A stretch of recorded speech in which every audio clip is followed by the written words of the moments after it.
This is a Nekko Media podcast.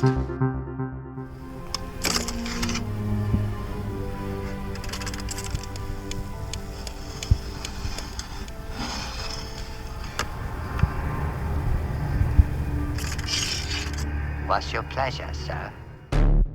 Welcome, cinephiles and Cenobites, to a new Cinebite. I'm your host, Annika P, the bringer of chains and all that lovely shit.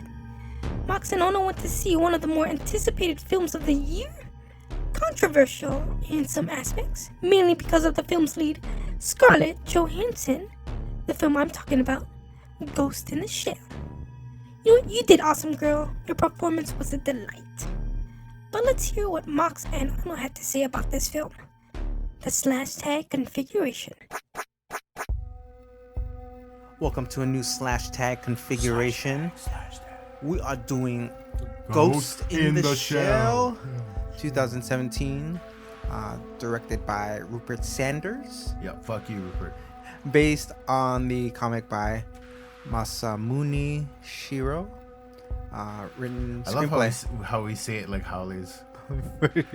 Fucking every syllable. It's this name. I haven't seen this name. Masamune, yeah, me either. That's so not I kind of guess it. yeah. Right? So it's not common. Hashimoto. Yeah. And all that kind of stuff. Screenplay by Jamie Moss, William Wheeler, Aaron Kruger. The film stars Scarlett Johansson as Major.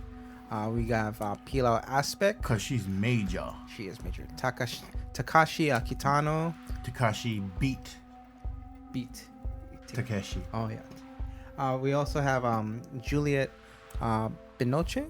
Binoche, yeah. First Night. Yeah. Well, no. That's Julia Ormond. Juliette Binoche is Chocolat.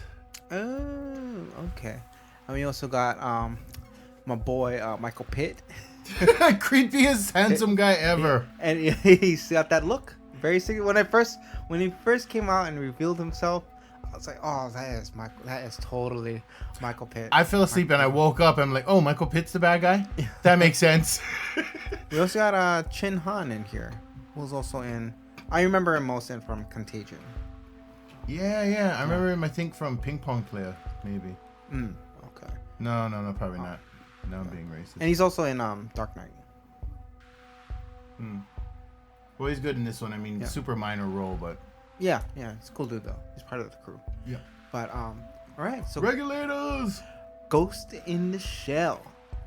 Well, for one, we finally figured out what that means. Yes. So, before we get into that, quick summary of this movie. I have no idea if it's along the same line. Call it. It is fake Japanese Lady RoboCop. That's what this movie is. Yeah. Original came out in 95, but I don't know the comic if it came out. It predates that, I'm sure. Probably from the 80s, maybe the 70s. I don't know. Before RoboCop, maybe? It could be. But actually, RoboCop is a Jesus story, but the same. Oh, she's reborn. She's reborn and they lied to her and now she's a killing machine who struggles with the fact is she real? Is she a person? Does her soul mean that, she's human? Yeah, and so in this one though, there was assassination on a couple I would say programmers, engineers, scientists. And they go easy on the coding part of this versus Matrix, even though, the what they call that? The code. Well, no, not the code, but the parallels are easily seen. Although the Matrix runs vertical. But this one, I guess, focuses more on the it's closer to Star Wars than Star Trek. So as far as Matrix goes, it's more a touchy-feely movie, even though technology is abundant. It is, yeah. People are living with cybernetic implantations. Yeah, upgrades they call them or something. Yeah. Like this guy's got a upgraded liver, so he can drink as much. More, yeah. But it's weird because then Chin Han made a point like, okay, so now you got this upgrade, so you can drink all you want. Like, I mean, it's you treat it like a real organ. Like you got a second chance now, so take care of it. Even though you can You can pretty much live forever. Okay. Well, they don't talk about the ramifications of these upgrades. That means they don't need the transplant list as badly. You just gotta pay for it. Yeah. Right?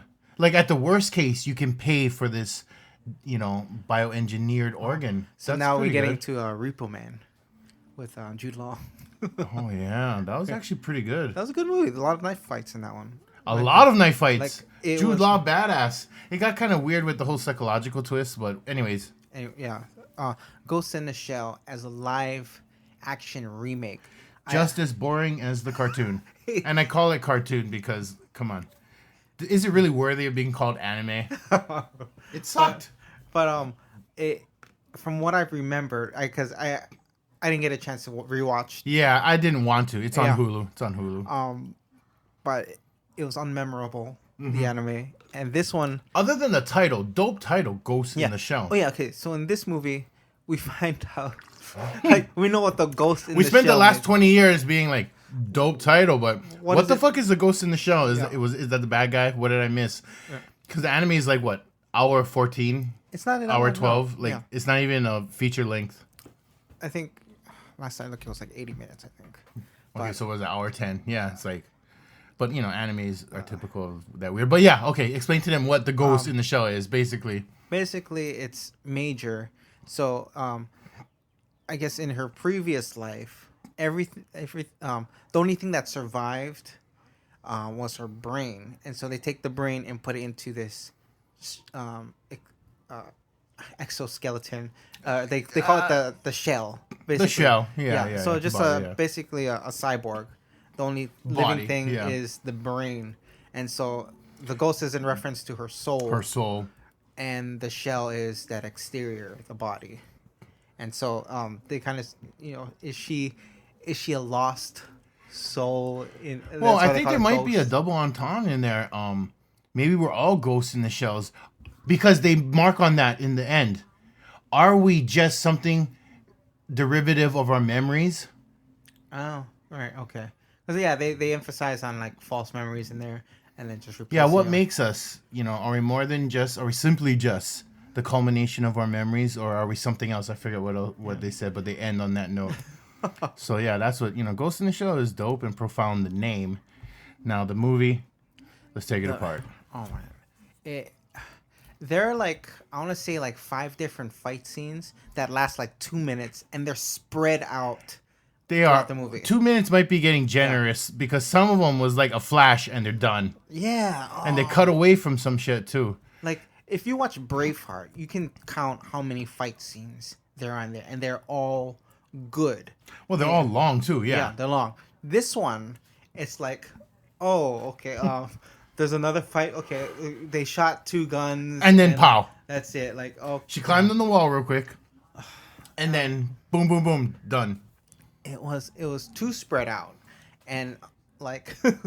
Now you can do that with a film, but the emotional undercurrent needs to connect you, and this one really didn't because it's nothing you haven't experienced before. You're gonna feel that all that stuff in between with good story, and there wasn't any. There just really wasn't. It was slow, very slow pace. Super slow. I fell asleep. I mean, in the middle of the day now. Because it's the first /tag where I fell asleep, and it's like the middle of the fucking day.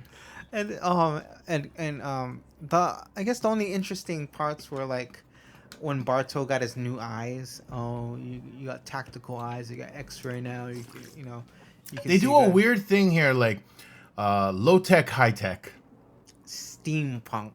Okay, not as bad as steampunk. No, this but is not steampunk. Not as bad as steampunk, but yeah, like literally for the future of whatever the fuck year this is, all of this technological advancement. And somebody is driving a Fiero. And all the cars look box-shaped, like we're talking from the 80s. And his eyes literally look like they took fucking something and just jammed them in there. Scars and all. Like. Well, these are, they're not even cops. They're like a special force. They're like a special task force. Are they a terrorism task force? They could be. I mean, because it was different, right? Because they had to answer to like... They answered to the prime minister. Oh, okay, right. Do we know what country this was? Because we came in at the title sequence, so... Yeah, so we missed the part if it said, like, Neo Tokyo. Yeah, it feels like Neo Tokyo. Is that Akira? Was Akira watching that one? Or was Kaneda? Okay. Like, why the fuck Akira ain't being done? Anyway. That would be too expensive. They gotta find the right crew for that one. And I'm not an Akira lover, so that story is too complex. Maybe we'll find out in the live action what Akira means. Like, okay, it's not just someone's name. No, it's. No, it probably means something. Like Akuma is demon devil. No, I mean like not as literal translation, but more like the overall. Yeah, kind of like what Ghost in the Shell. Yeah, Akira was a boss ass movie. You know, it wasn't for me. That's all. Anyways, this one it's very boring. And it feels like and it's almost an exact remake. It's not violent, but Scarlett Johansson is in every scene, and she's pretty bad as Major. Yeah. But I guess the whole whitewashing part. Yeah, I was just gonna tell you, address the whitewashing.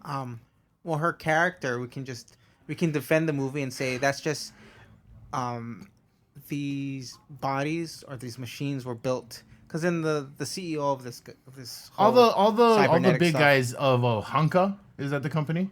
Corporation, Honka Corporation. They're all whites. Yeah. They're all whiteys. So they built the bodies, the shells, in their image. So she's a Japanese girl. That you can look at it that way. Yeah. So, what was her name? Momotoko or Matoko and Hideo. Hideo is Michael Pitt. So, they're Japanese kids who they rob their brains and put it into these cybernetic organisms. Spoiler. If you didn't watch it. I don't know if that's and also you've seen this before, so is it really a spoiler? Okay, right. But also, every fucking fight and gun battle is lame except the ending one. Yeah, where they fight. I'm glad I woke up at that. I mean, it's not epic, but it's it's interesting and it's something. Who's a robot that reminds you of? It reminds me of Ed 209, the Battleverse Ed 209, but even more epic than that. It feels like a video game, actually. Like, you gotta take down this boss who's like a spider tank. But see, like, and it's not even that flashy of a fight scene. It's not. It's not. I feel, though, this movie really did a good job at not being overly flashy.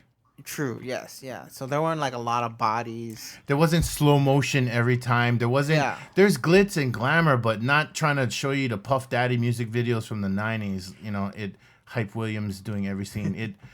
I feel like they scaled back, and I don't know if that hurt it or what. But the last fight scene, I don't know what made it good. Were we invested at that point because they realized that they knew each other, the good guy and the bad guy? Kind of, yeah. You get that kind of closure on their. And also this bad terrorist that everybody's scared of. He's just kind of like a frail little boy kind of deal, right? He's like slouched up in the corner, and his girl got to protect him.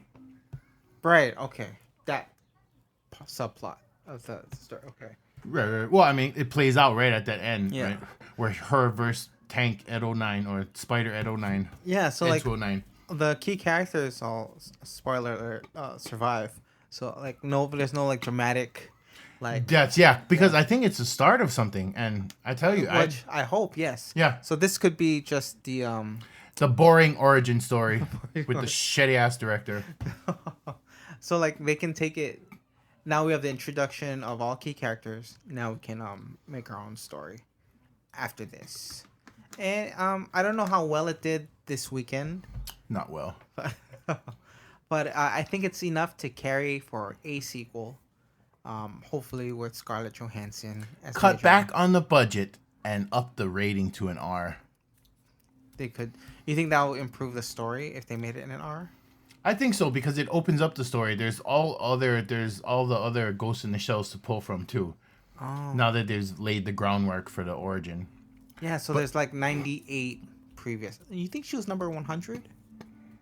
Oh yeah, Hideo being 99. Yeah. And her being finally one that could have been successful. Yeah. Huh? Oh, okay. Well, we haven't seen the other ones, right? Because maybe they explain that the Alpha Tetra or whatever. They go Ghost in the Shell, Omni Tetra, or I don't know, Alpha Tetrazoid. Okay, but as a live action remake, I mean that's what you get, an exact live action remake of the original. As far as like storyline and little characteristic details, I'm not sure if anything has changed. There's no nudity. Like, because then unfortunately, and I usually am against that, but I needed something to keep me awake. Like this movie is just plain boring. It's not bad per se. It's not a bad boring. One. It's I feel like it was like the first Lara Croft Tomb Raider, even though that one had more action. It did, but it was stupid action. Yeah, like this one, it was just kind of slow paced. I wonder if they hollowed out the action sequences because it got stupid. They're like, you know what? Let's go for boring instead of stupid. Because it really feels edited. Some of the jumps are like, what? Yeah, true, and just a lot of scenery shots, like of the city. You know, I don't know if they use that to cover it, like all the B-roll stuff. Yeah. Okay. Damn it! What did the second unit shoot? Yeah. Okay, yeah, put that in. We need some fillers. We need to fill this empty spot. Oh, Revenant. Start. Yeah, it's like all right, you really need 30 seconds of the sky. Yeah. But I say you'll watch CC because as a kind of a test pilot movie into something that has potential for later stories in live action versions. Well, I say no watch CC, not because I hated the movie. It does have potential, and I would watch further. If they were to continue. Yeah, I hope they do as a franchise, but yeah. I say no watch because you can save your $10 something. I don't know where you are in the world and what it costs to watch a movie, but you can save that and just watch it when it comes on Netflix or HBO or whatever. It's not worth going into theaters, but it is worth a watch. But still, it earns a no watch CC. That means don't go to the theaters. Oh, okay. Scarlett Johansson, hey, good job. Michael Pitt, you the man. This is a Nekko Media podcast.